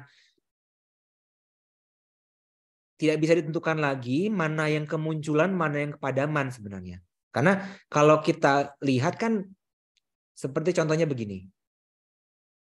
Kayu dibakar. Api semakin besar, kayu semakin kecil, arang yang muncul dari kayu itu semakin hitam. Kalau kita lihat itu sebenarnya kan dibilang kemunculan juga iya, dibilang kepadaman juga iya. Jadi tidak bisa ditentukan itu kemunculan atau kepadaman. Dan cara bekerja, karma, dan sebagainya juga demikian. Kalau misalkan kita mengertinya demikian, bahwa segala sesuatu itu saling menyebabkan, bahwa segala sesuatu itu saling menjadi kemunculan satu hal dengan hal yang lainnya, maka apa yang disebut sebagai diri? Sebenarnya kan demikian. Kalaupun itu kalau itu tidak kekal, misalkan, apa yang disebut sebagai diri? Jadi yang ada sebenarnya hanya anggapan. Memang sih ini karena kita belum memahami secara awam kan memang ini susah dipahami. Tapi kan kalau kita sudah sering mendengarkan uraian tentang Paticcasamuppada, sering merenungkan bahwa memang kalau ini adalah diri, kalau misalkan ini adalah diriku, seharusnya kan bisa diatur, tidak usah tua, tidak usah sakit, tidak usah meninggal. Tapi kan kenyataannya tidak. Bahwa memang akan demikian, akan tua, akan sakit. Itu sebatas pemahaman awalnya. Karena kan kita mengerti bukan diri dari sisi anicca atau dari sisi dukkha. Tapi itu ternyata sebenarnya juga kalaupun itu terlepas dari anicca atau dukkha, ya ini terkait dengan nibbana, walaupun nibbana juga tidak bisa disebut sebagai nicca juga, karena kan itu sudah disebut sebagai asangkata, sudah pada asangkara-asangkara, jadi tidak lagi berhubungan dengan kekal atau tidak kekal begitu. Kalau misalkan kita bahkan nibbana sekalipun juga disebut sebagai anatta. Dan jadi dalam pemahaman lanjutannya disebut sebagai nibbana itu pun juga sebatas adanya julukan, adanya sebutan karena kita yang masih mengerti harus ada sebutan, harus ada julukan, kita masih membutuhkan itu sebagai tujuan, sebagai landasan. Tapi kan sebenarnya itu pun juga anatta. Kalau yang disebut sebagai asangkata saja anatta, apalagi yang sangkata, apalagi yang bentukan. Bentukan ini kan tidak kekal, sukar bertahan. Sudah jelas itu bukan diri. Toh yang lepas dari ini juga bukan diri. Jadi sebenarnya diri itu memang tidak ada. Diri itu sebatas anggapan, diri itu sebatas sebutan, diri itu sebatas notion lah, sebatas bahasa lah, sebatas ungkapan bahwa memang itu digunakan dalam kesehari-harian untuk kita juga bisa menentukan bahwa ini adalah saya, ini dia, untuk sebagai sarana berkomunikasi. Tapi kan karena kita belum memahami kebenaran yang sesungguhnya, menganggap itu sebagai kebenaran yang bisa kita pegang. Sebenarnya begitu. Jadi memang kalau disebut bukan diri, memang sebenarnya tidak ada diri. Memang sebenarnya tidak ada diri. Dan memang kenapa tidak ada diri? Karena memang sebenarnya ya, kalau dalam ranah dunia ini semuanya adalah bentukan, semuanya adalah gugusan begitu. Gugusan, kalau kita lihat ke dalam gugusan begitu, misalkan contoh yang paling nyatanya, kalau hal-hal yang abstrak kan kita susah untuk meneliti secara jelas. Materi sajalah, materi kan katanya unsur terkecilnya atom. Tapi kan sebenarnya ada lagi yang lebih kecil daripada atom. Dipecah lagi, ada lagi yang lebih kecil daripada inti atom. Dipecah lagi, lama-lama kan sebenarnya gelombang itu kan sudah seperti kosong, seperti tidak ada apa-apa. Yang kelihatannya padat aja tidak ada apa-apa, apalagi yang tidak bisa kita lihat dengan penginderaan. Memang sebenarnya tidak ada. Kalau kita bisa lihat lagi secara kemunculan kepadaman winyana lah sebenarnya. Winyana atau kalau bahasa awamnya kesadaran. Tapi sebenarnya kesadaran itu ya saya pribadi juga agak kurang setuju dengan penggunaan istilah kesadaran untuk winyana. Karena winyana dalam pengertiannya itu kan sebenarnya suatu keberadaan yang fungsinya adalah mengetahui secara spesifik. Dalam arti terkait dengan penglihatan, ia mengetahui apa yang dilihat. Terkait dengan pendengaran, ia mengetahui apa yang didengar. Dan itu sifatnya adalah kemunculannya ya hanya sekejap lalu padam lah begitu. Kalau misalkan tidak bisa dibilang bahwa memang ya kemunculan seperti misalkan gini, kita melihat satu objek begitu. Kita melihat satu objek, muncul caku winyana, langsung padam, lalu muncul disebut sebagai sampati cana cita. Sampati cana cita, padam, santirana, watapana, jawana, tadaramana. Jawananya biasanya ada 3 atau beberapa gitu jawana. Nah itu kan kalau pemilahan dari abhidhamanya dalam witi. Itu kan sebenarnya untuk memudahkan bahwa memang kemunculan winyana itu walaupun terasanya itu seperti aliran, tapi itu muncul padam. Dan munculnya itu ya sebatas momen. Dan kalau kita telah lagi karena muncul padam ya sebenarnya tidak pernah bertahan. Kalau demikian, apa yang disebut sebagai diri? Kan tidak ada, itu bukan diri, hanya sebatas anggapan. Karena kejadiannya sangat cepat, kejadiannya muncul pada tepat, seperti kita melihat film, gambar 24 gambar statis bergerak selama 1 detik, kita melihatnya seperti gerakan. Kurang lebihnya kan 1 detik film itu ada 24 gambar statis. Atau 25 atau 30. Setidaknya seminimalnya 24. Mungkin dulu sih pernah 16, tapi kan kalau 16 gerakannya agak kaku. Seperti film-film yang zaman dulu itu kan kaku-kaku begitu. Tapi kan kalau kita melihat film-film sekarang misalkan 24 gambar 1 detik itu kan sebenarnya kan kalau kita lihat seakan-akan nyata. Kurang lebihnya seperti itu lah. Seakan-akan kita mengertinya ada diri, sebenarnya tidak ada. Semuanya bentukan. Semuanya itu adalah gugusan. Jadi ya kesimpulannya kalau disebut bukan diri itu apa? Ya itu sebutan ciri bahwa segala sesuatu itu tidak ada yang disebut sebagai diri. Hanya saja yang ada anggapan, pandangan atau bahasa dalam kesepakatan kesehari-harian untuk mempermudah komunikasi. Ya, itu.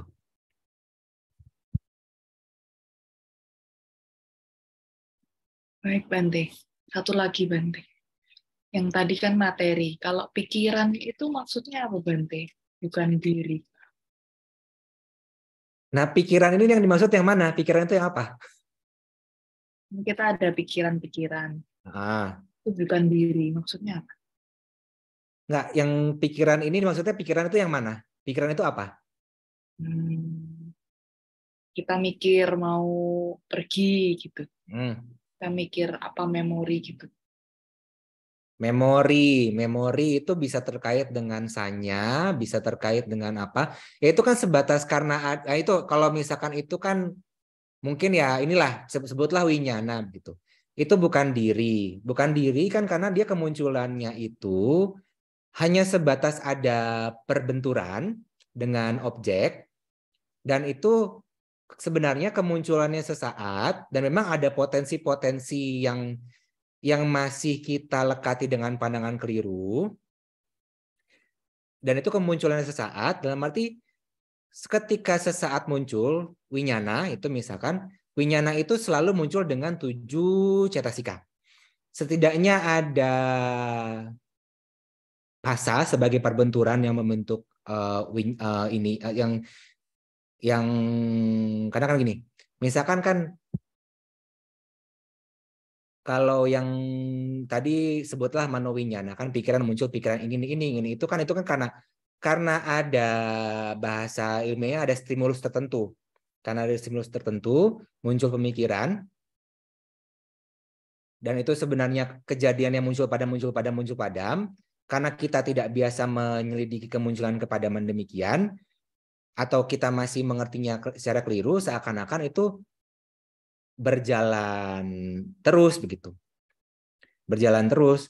Dan itu sebenarnya memang bukan diri, itu tidak ada diri di sana, tidak ada sesuatu yang berlangsung terus di sana. Hanya kemunculan kepadaman. Dan memang itu terkait dengan adanya potensi-potensi. Apakah itu adanya potensi perbuatan di masa lampau, ataukah adanya rangsangan dari luar, ataukah adanya yang disebut sebagai keinginan untuk mempertahankan hidup, atau keinginan untuk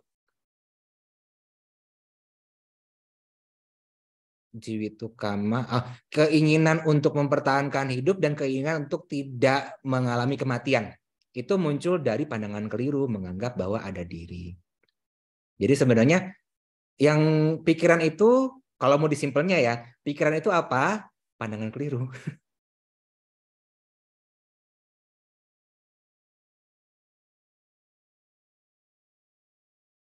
Pak Bante, kalimat terakhirnya tadi. Pikiran itu pandangan keliru. Oh, oke. Jadi sebenarnya kalau kita punya pikiran-pikiran itu berarti itu sebenarnya iya.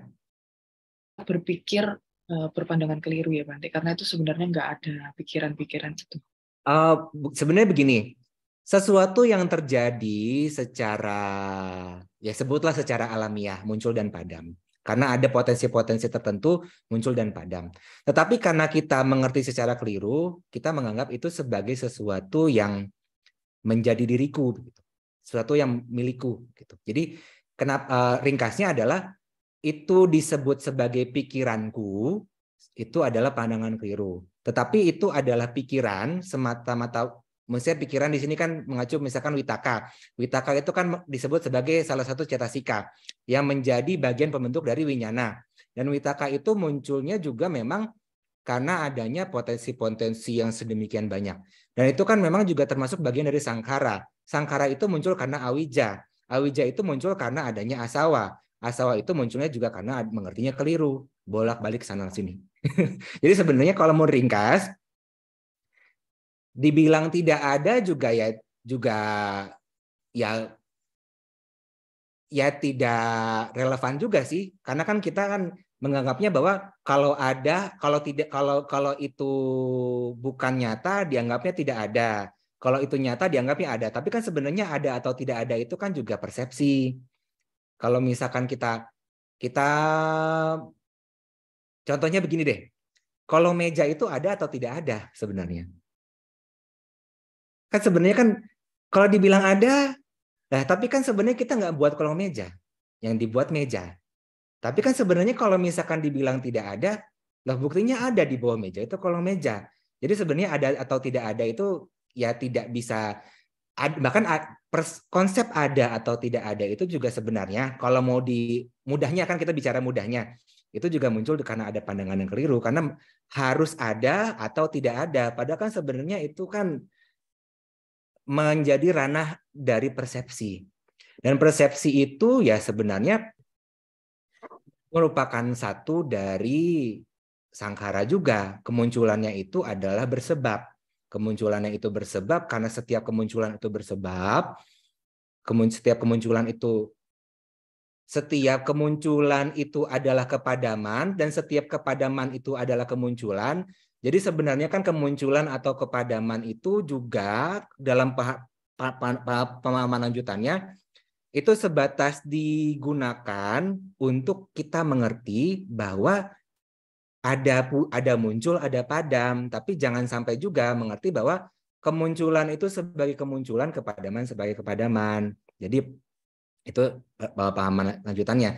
Jadi kalau tadi kan terkait dengan pikiran itu bagaimana, ya pikiran itu kan sebagai salah satu bentuk sangkara, sebagai salah satu bentukan, sebagai salah satu yang kemunculannya bersebab, dan karena kemunculannya bersebab, ya maka disebut sebagai sunyata, anatta, sunyata, tucaka. Itu anatta kan berarti bukan diri, sunyata kosong. Ritaka hampa, tucaka semu, asaraka tidak memiliki esensi. Tapi kan demikian, bahwa memang kemunculan dan kepadaman itu memang ada, kan kita juga memiliki pikiran, tapi yang menjadi pandangan keliru bahwa kita menganggap itu sebagai pikiranku, itu sebagai milikku, itu sebagai nyata, itu sebagai entitas, sebagai jiwa, sebagai apalah disebutnya.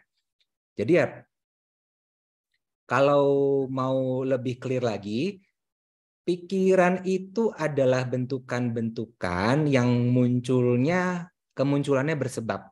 Yaitu sebatas itu tanpa lagi diperdebatkan ada atau tidak ada atau bagaimana dilabeli ini, dilabeli itu. Itu kan sebenarnya kalau dalam perspektif Buddhis ya sudah jelas. Sebenarnya kalau misalkan kemunculan bersebab, ya berarti anatta, sunyata, asaraka, tucaka, dan banyak lagi penjelasan lainnya. Bahwa memang kita mengerti, kalau pikiran itu memang bisa, istilah pikiran memang bisa mengacu kepada banyak hal. Tapi biasanya witaka itu kan termasuk sangkara. Nah, sangkara itu kalau perumpamaannya seperti ini. Gedebok pisang pernah lihat? Kalau kita cari inti gedebok pisang kan nggak akan pernah bisa ketemu. Dibuka terus, mana yang disebut gedebok pisang? Jadi seperti itu. Walaupun memang secara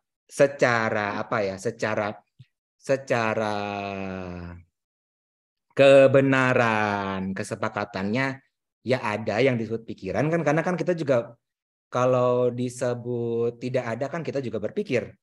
Tapi karena adanya pandangan keliru, kita menganggap itu sebagai sesuatu yang milikku, aku, diriku.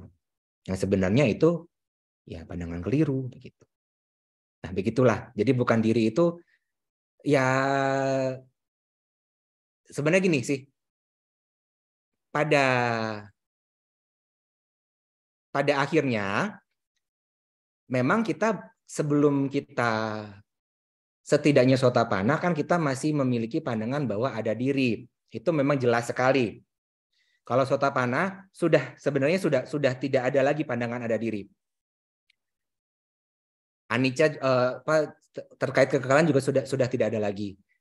Tapi kan karena kita mengetahui bahwa tidak ada diri, muncul pikiran bahwa ada diri, itu yang harus kita luruskan. Jadi itu yang dalam setiap praktik, ketika kita melakukan apapun praktik, dalam bentuk nyatanya ya praktik apapun ya, berdana, menjaga sila atau apapun, jangan sampai memunculkan bahwa persepsi bahwa aku melakukan ini, tapi ini adalah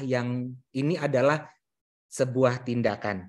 Itu lebih mengarah kepada tuntas. Karena kan kalau kita mengerti ini tindakan, tidak memisahkan antara subjek, objek, dan rangkaian tindakan, tidak memberi tempat munculnya pemikiran bahwa saya sedang melakukan ini. Ini adalah pikiranku, ini adalah apa milikku, begitu. Jadi begitu. Semoga jelas ya. Terima kasih Bante Anumodana. Bante, izin bertanya Bante. Bante, kalau dijelaskan dengar penjelasan Bante tadi, jadi bagaimana sebaiknya kita menanggapi pikiran-pikiran dan persepsi-persepsi yang muncul seperti itu, Bante? Ya sebenarnya kan begini, tergantung masing-masing pribadi sebenarnya. Mau langsung tuntas, tapi nggak bisa langsung tuntas sih. Mau lebih cepat tuntas atau mau berkelana di sangsara. Itu kan sebenarnya pilihan masing-masing pribadi.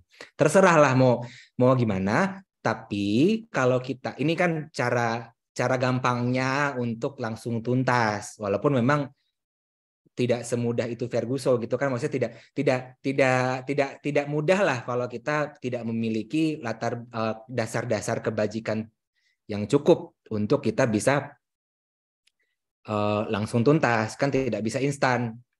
Ya setidaknya kan kita harus pernah praktik berdana, menjaga sila dan sedemikian banyak pelatihan dasar lainnya. Tapi ini kan kalau misalkan dalam artian kan kalau kita mau tuntas dalam praktik apapun, muncul pikiran apapun, tidak perlu kita melihat secara gambarannya, tetapi kita telaah cirinya bahwa itu anatta. Ini pastinya dalam meditasi ya. Kalau misalkan muncul pikiran-pikiran, kalau misalkan dalam keseharian kan memang ya kita ya berkegiatan seperti biasanya. Kalau misalkan kita dalam berkeseharian ya biasa, tapi kalau misalkan dalam meditasi muncul pikiran ini, muncul pikiran itu, sebenarnya kalau cara mudahnya adalah apapun yang muncul, fenomena apapun yang muncul, kita selidiki atau kita berusaha memunculkan dengan sati itu kan berarti pengingatan bahwa itu anatta. Ini anatta.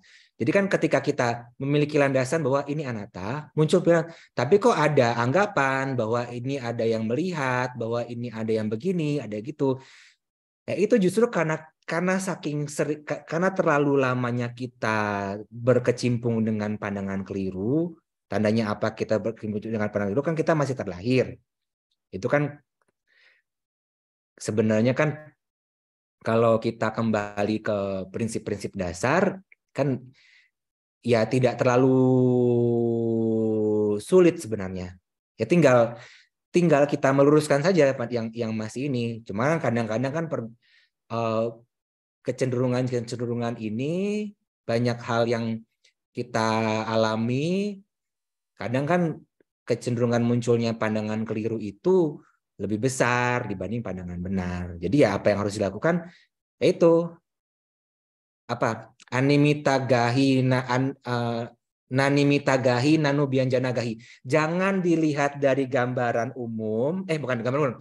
Jangan dilihat dari gambaran, jangan dilihat dari perincian, tapi dilihat dari lakana, dilihat dari cirinya. Itu sebenarnya kan simpel teorinya. Walaupun secara praktiknya ya susah sih. Tapi kan itu kalau kita bisa tahu, kita konsisten praktiknya ke arah sana, tidak perlu lagi berdebat di dalam diri sendiri juga kan. Maksudnya masih juga sudah jelas kok instruksinya seperti ini. Tapi memang ya tidak bisa langsung juga, tidak bisa dalam arti tidak hanya dilakukan ketika saat duduk juga, dalam kesehari-harian. Kalau kesehari-harian kan mungkin memang kita sulit menengarai. Cuman kan kadang ada potensi-potensi tertentu ketika kita muncul ego gitu misalkan. Kan kalau kita terbiasa melatih, setidaknya itu bisa diredam dulu. Ketika kita terbiasa meredam munculnya ego, kan lebih mudah ketika kita berlatih sedang duduk gitu misalkan, berlatih sedang duduk atau sedang berjalan atau sedang apa. Jadi dalam sehari-harian kan kita ketika adanya potensi muncul ego naik atau bagaimana, ya walaupun bukan berarti juga jadi rendah diri juga itu juga sebenarnya masih adanya pandangan keliru terhadap adanya diri. Tapi kan kalau kita bisa meredam itu dengan arti kita berusaha untuk memunculkan dari sisi kebijaksanaannya, kita meredam. Ya kalau saya pribadi biasanya menggunakan istilahnya ini, meredam emosi subjektif lah. Emosi subjektif itu kan sifatnya lebih ke yang tidak berdasarkan kebijaksanaan, tapi berdasarkan pengotor batinnya begitu. Itu ya kurang lebih bahasanya emosi subjektif kan. Kalau kita melihat mengandalkan emosi subjektif kan kita menjadi bias, dan itu kan juga identik dengan ego kita. Bahwa kita menganggap kita lebih tinggi, kita menganggap rendah, kita menganggap setara, itu sebenarnya semuanya pandangan keliru sebenarnya. Tapi kan kalau kita melihat, kita bisa berusaha untuk menjaga jarak dengan pemikiran seperti itu, kita melihat dari sisi bijaksananya, itu juga merupakan satu pelatihan. Jadi ketika kita muncul pemikiran bahwa adanya pemikiran begini, pemikiran begitu, khususnya dalam meditasi kan lebih mudah kita melihat, oh itu kan sebatas pikiran, pikiran bukan milikku, pikiran bukan aku, pikiran bukan diriku. Itu ya memang maka disebut pelatihan karena itu dilatih sih, bukan instan. Itu kan dilatih setiap saat, setiap waktu, bahwa memang sering ada penolakan, bahwa memang loh, tapi rasanya kok tidak begini ya, rasanya tuh ada ya, rasanya kok begini ya, rasanya begitu ya. Itu kan karena kita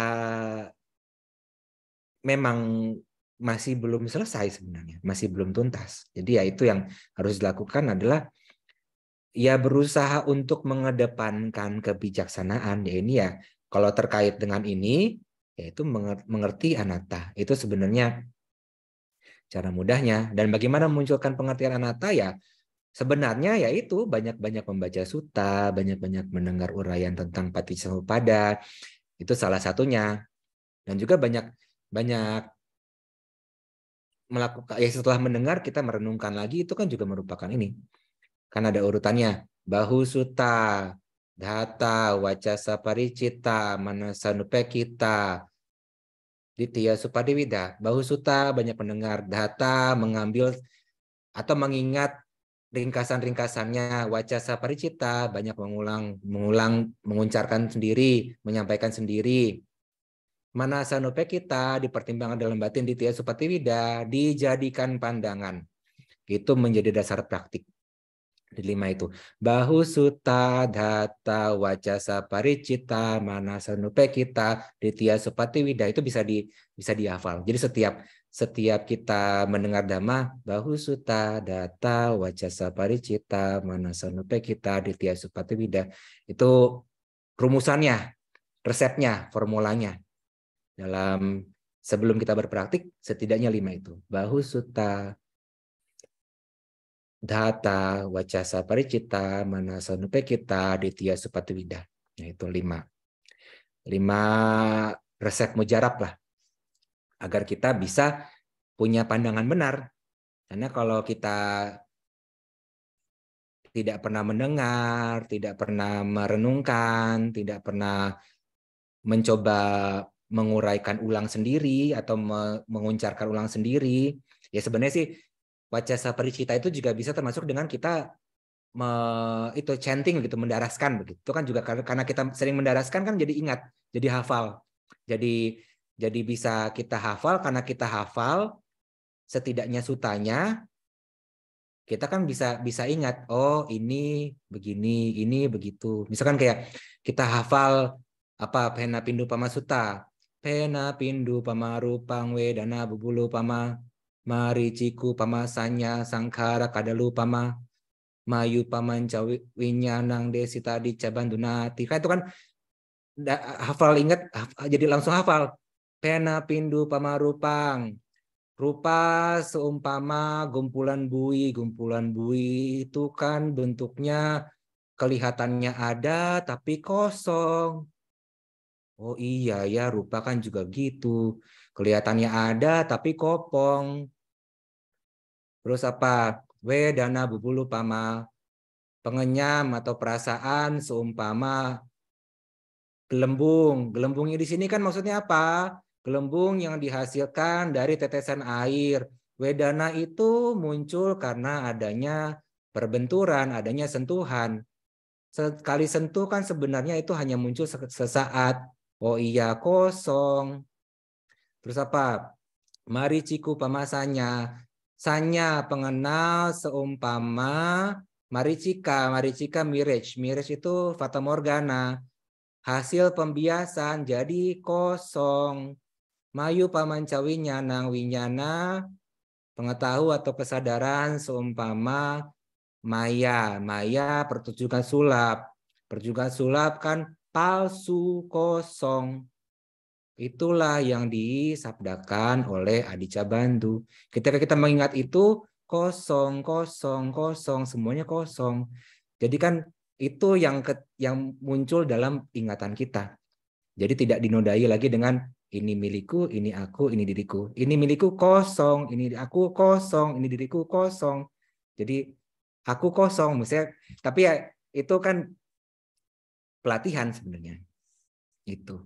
Yaitu salah satu metode yang lebih yang jelasnya sih, maksudnya kan kadang-kadang kalau terlalu abstrak kan juga mungkin bingung ya. Tapi kan kalau misalkan kita bisa tahu begitu bahwa harus bisa jadi sutta itu bukan sebatas uraian semata, bukan sebatas kata-kata semata, tapi bisa kita gunakan untuk untuk menjadi ini bahan latihan sehari-hari sebenarnya.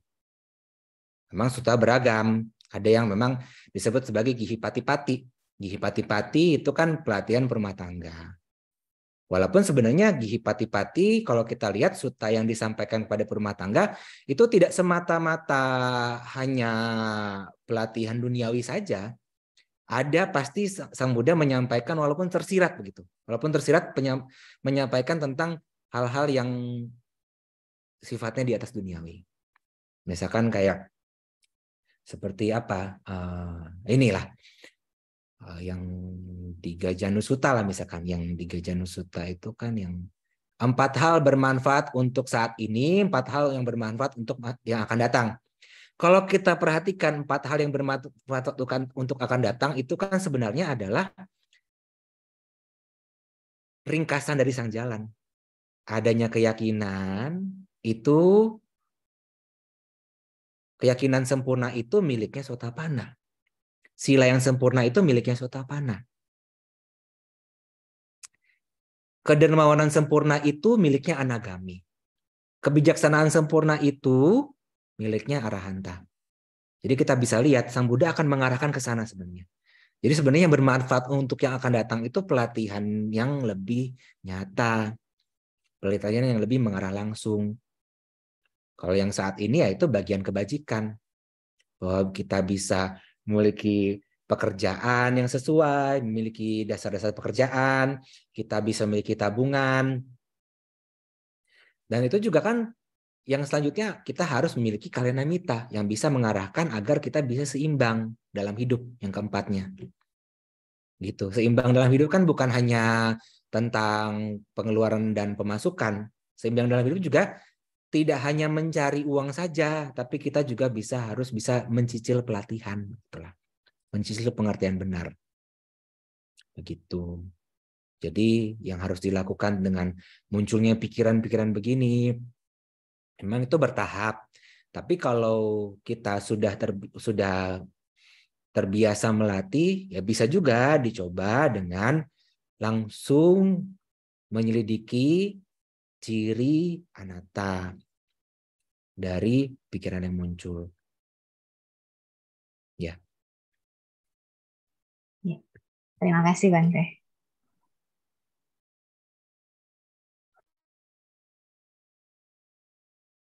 Baik, terima kasih Bante. Silakan kalau ada yang masih mau ditanya kepada Bante.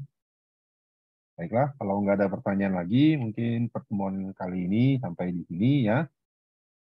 Minggu depan tapi tetap berlanjut ya. Semoga juga Bante masih berkenan untuk hadir di sini untuk membahas berbagi dhamma kepada kita. Ya, baik teman-teman, terima kasih atas kehadirannya. Anumodana Bante, terima kasih Bante. ya. Ya. Terima kasih Bante. Si Bante. Ya. Ya.